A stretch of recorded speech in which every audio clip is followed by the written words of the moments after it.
أعوذ بالله من الشيطان الرجيم. بسم الله الرحمن الرحيم.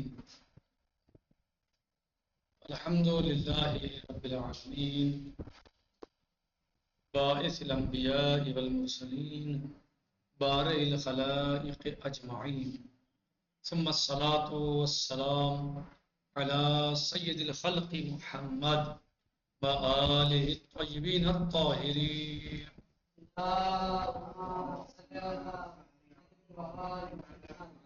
وعجل فرجهم. آج کا ہمارا یہ درس امامت کی بحث میں، جس کا یہ نوا درس چل رہا ہے کتاب کے اعتبار سے، آج ہم اس میں گفتگو کریں گے ائمہ علیہ السلام کے ناموں کے ساتھ ان کا انتخاب، ان کے اسماء گرامی کے ساتھ۔ کہہ رہے ہیں کہ اس مقام پر قابل ذکر بات یہ ہے کہ پیغمبر گرامی اسلام حضرت محمد مصطفیٰ صلی اللہ علیہ وسلم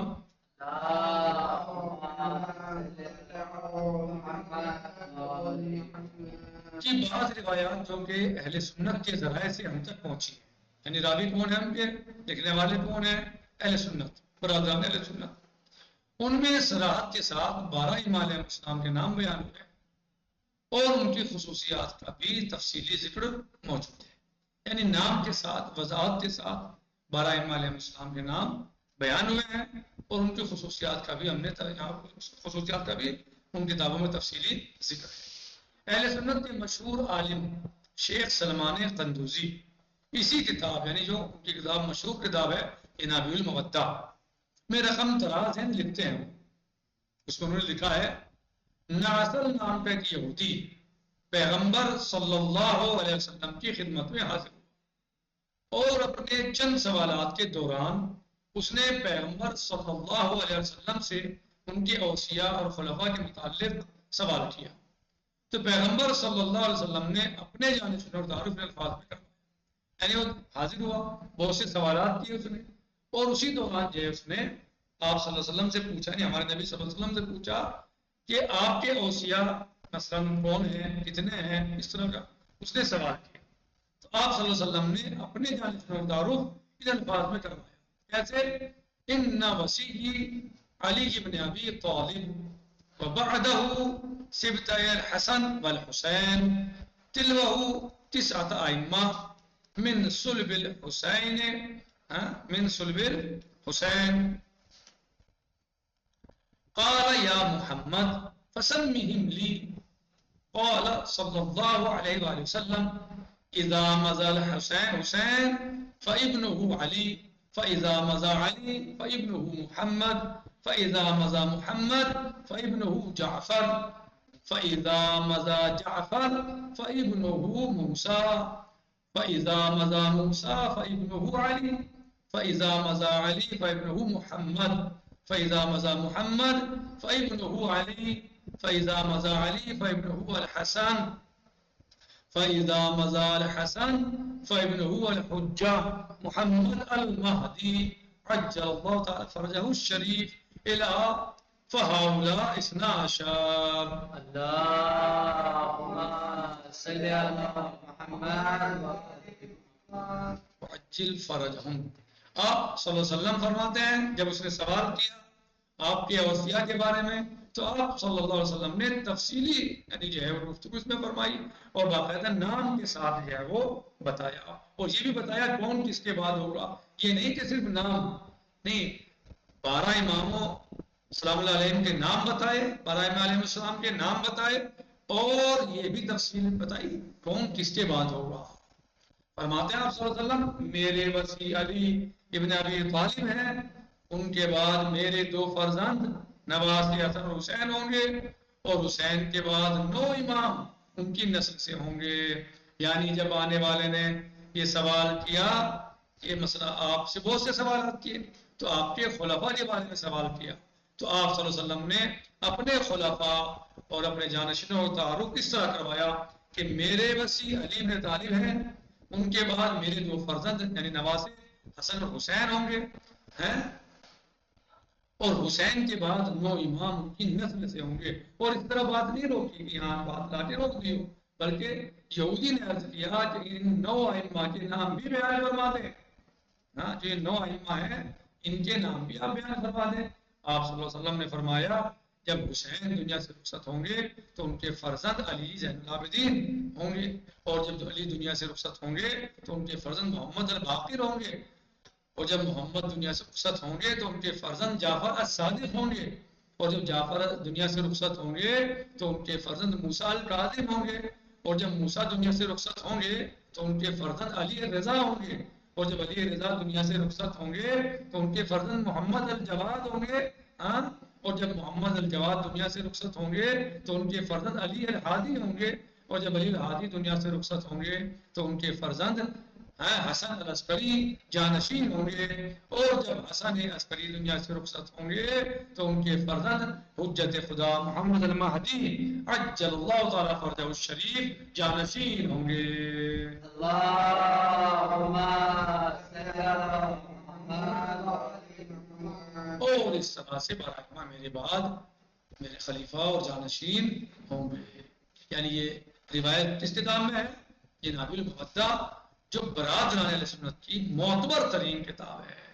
ٹھیک ہے، یعنی یہ ہم برادران کے اعتبار سے پیش کر رہے ہیں کہ ان کے نام بھی موجود ہیں، عدد بھی موجود ہے، اور کون کس کا بیٹا ہوگا وہ بھی موجود ہے. اس کے علاوہ بہت ساری کتابیں ہیں اور بہت ساری روایات ہیں. اس کے علاوہ اس روایت کے علاوہ یعنی ہم نے یعنی صاحب کتاب نے یہاں یہ روایت برادران اہل سنت کی کتاب سے پیش کی ہے کہ ان کے یہاں بھی اس حد تک یعنی تذکرہ موجود ہے.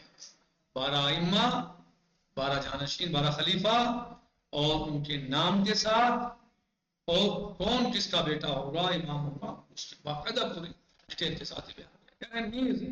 اسی کتاب یہ نابل المودع میں کتاب مناقب سے بھی ایک حدیث نقل کی گئی ہے جس میں 12 ائمہ علیہ السلام کے اسماء مبارک ان کے القاب سمیت بیان کیے گئے ہیں، اور حضرت امام مہدی علیہ السلام کے بارے میں ان کی غیبت اور ان کے انقلاب اور ان کے زمین کو عدل و انصاف سے پر کر دینے اور ظلم و ستم کو اس کی جڑ سے ختم کر دینے کی بشارت دی گئی ہے اسی کتاب میں.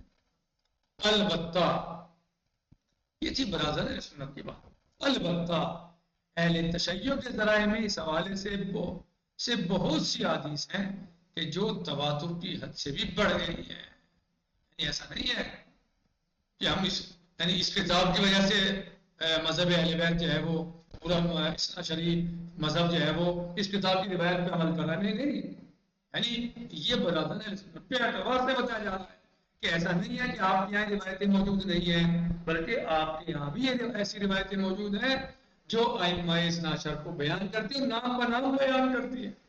حالانکہ ہمارے جو کتب ہیں اور سرائے ہیں ان میں تو اور زیادہ تفصیل کے ساتھ ہیں، یا اور روایات مثلا جو ہے دوسرے روایات اور طریقے اور حد تواتر سے بڑی ہوئی روایتیں. صحیح ہے، دوسرے راوی بہت زیادہ ہیں، مختلف راوی ہیں، مختلف طریقوں سے مثلا جو ہے وہ بیان کیے گئے ہیں ائمہ علیہ السلام کے نام. ٹھیک، لیکن یہ ہم نے یعنی صاحب کتاب نے برادران اہل سنت کے اعتبار سے کہ آپ کی کتاب میں بھی ائمہ اہل بیت علیہ السلام کے نام ترتیب کے ساتھ، ان کے والد کے ساتھ کون کس کا بیٹا ہوگا اور ڈیٹیل کے ساتھ بیان کیا ہے. اب آئیے، جو شخص مر جائے اور اپنے زمانے کے امام کی معرفت حاصل نہ کرے، دلچسپ اور قابل ذکر بات یہ ہے کہ اہل سنت برادران اہل سنت کی کتابوں میں پیغمبر اسلام صلی اللہ علیہ وسلم کی حدیث میں سے یہ حدیث بھی موجود ہے. من مات بغیر امام مات میتۃ جاہلیہ. جو شخص اپنے زمانے کے امام کے یعنی امام کی معرفت کے بغیر مر گیا، اس کی موت جاہلیت کی موت ہے. ایک کتاب میں ہے المعجم المفارس الفاظ الحدیث النبوی جلد 6 صفحہ 302. اس طرح کی اور بھی دیگر کتابوں میں حدیث موجود ہے. من مات ولم یعرف امام زمانہ فقد مات میتۃ جاہلیہ. یعنی برادران اہل سنت کی اور بھی معتبر ترین کتابوں میں اس طرح کی روایات موجود ہیں.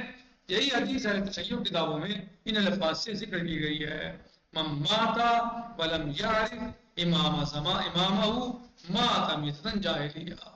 جو شخص مر گیا اور اس نے اپنے زمانے کے امام کی معرفت حاصل نہیں کی تو اس کی موت جاہلیت کی موت ہے، یعنی وہ کفر کی موت ہے۔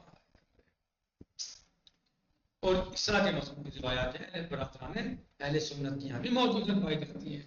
من ماتا ولم یعرف امامہ زمانے ہی فقد مات بیتتان جاہلیہ، اس طرح کی روایات برادران اہل سنت میں بھی اور ان کی کتابوں میں بھی پائی جاتی ہیں اور معتبر ترین کتابوں میں۔ یہ حدیث واضح طور پر ہمیں اس بات کی طرف اس بات سے آگاہ کرتی ہے کہ ہر دور ہر زمانے میں معصوم امام موجود ہوتا ہے اور لوگوں کو چاہیے کہ وہ اس کی معرفت حاصل کریں، اور اگر انہوں نے اپنے زمانے کے معصوم امام کی معرفت حاصل نہ کی تو یہ بات اتنا ہی نقصان دہ ہے کہ اسے کفر و جاہلیت کی سطح تک پہنچا دے گی اس انسان کو۔ لہٰذا ضروری ہے کہ وہ اپنے زمانے کے امام کی معرفت حاصل کرے۔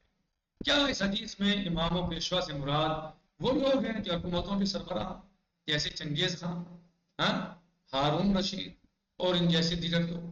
بلا شک و شبہ اس سوال کا جواب نفی میں ہے، کیونکہ اکثر حکمران غیر صالح، ظالم مستمگر اور کبھی شرق و غرب سے وابستہ اور اغیار کی سیاست پر عمل کرنے والے تھے اور ہیں۔ لہذا بغیر کسی شک کے ہم کہہ سکتے ہیں کہ ان اشخاص یعنی ان حکمرانوں کی معرفت، ان بادشاہوں کی معرفت اور ان سربراہان کی امامت پر اعتقاد لوگوں کو جہنم میں بھیج دیتا ہے۔ اس سے مراد یہ لوگ نہیں ہیں۔ خلاصہ کلام یہ ہے کہ ہر دور اور ہر زمانے میں ایک معصوم امام موجود ہوتا ہے، لہذا لوگوں کی یہ ذمہ داری ہے کہ اس کو تلاش کریں، اس کو تلاش کر کے اس کی معرفت حاصل کریں اور اس کی امامت کو تسلیم کریں۔ نہ کیا ایسا تو آپ نے حدیث پڑھ لی، حدیث ایک حدیث نہیں بہت سی متعدد حدیث ہیں اس طرح کی، اور فریقین کی کتابوں میں موجود ہیں، دونوں نے اس کو نقل کیا ہے اس روایات کو، برادران تشیع نے بھی اور برادران سنت نے بھی ان روایات کو نقل کیا ہے، اور آپ روایت کا مضمون دیکھ رہے ہیں۔ کیا جو ہے وہ معرفت نہ حاصل کی اپنے زمانے میں تو اس کی موت جاہلیت نہیں کفر کی موت ہوگی۔ صحیح خلاصہ کلام یہ ہے کہ ہر دور اور ہر زمانے میں ایک معصوم امام موجود ہوتا ہے، لہذا لوگوں کی یہ ذمہ داری ہے کہ اس کو تلاش کر کے اس کی معرفت حاصل کریں اور اس کی امامت کو تسلیم کریں۔ اس کے علاوہ ہر امام معصوم کی امامت نہ صرف پرانی نصوص، یعنی اس کے علاوہ ہر امام معصوم کی امامت نہ صرف پرانی نصوص سے ثابت ہے بلکہ ان حدیث اور روایات سے بھی ثابت ہے جو ہر ثابت امام سے آنے والے امام کے بارے میں ہم تک پہنچی ہیں۔ نیز ائمہ اہل بیت علیہ السلام کے معجزات بھی اس بات کو ثابت کرتے ہیں۔ پروردگار سے دعا ہے پروردگارہ ہمیں صحیح طریقے سے ائمہ علیہ السلام کی معرفت عطا فرما۔ پروردگارہ ہمیں اپنے دین، اپنے مذہب پر صحیح طرح چلنے کی توفیق عطا فرما۔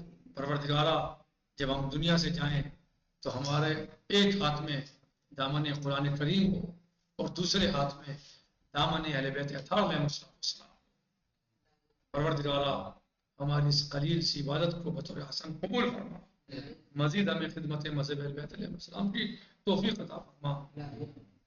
نکتفی بہذا المقدار باقی سیأتی غدا انشاءاللہ، والحمد للہ رب العالمین، وصلی اللہ علی سیدنا و نبینا محمد وآلہ الطیبین الطاہرین۔ اللهم صل على محمد السلام علیکم ورحمۃ اللہ تعالی وبرکاتہ۔ فی امان اللہ، خدا حافظ۔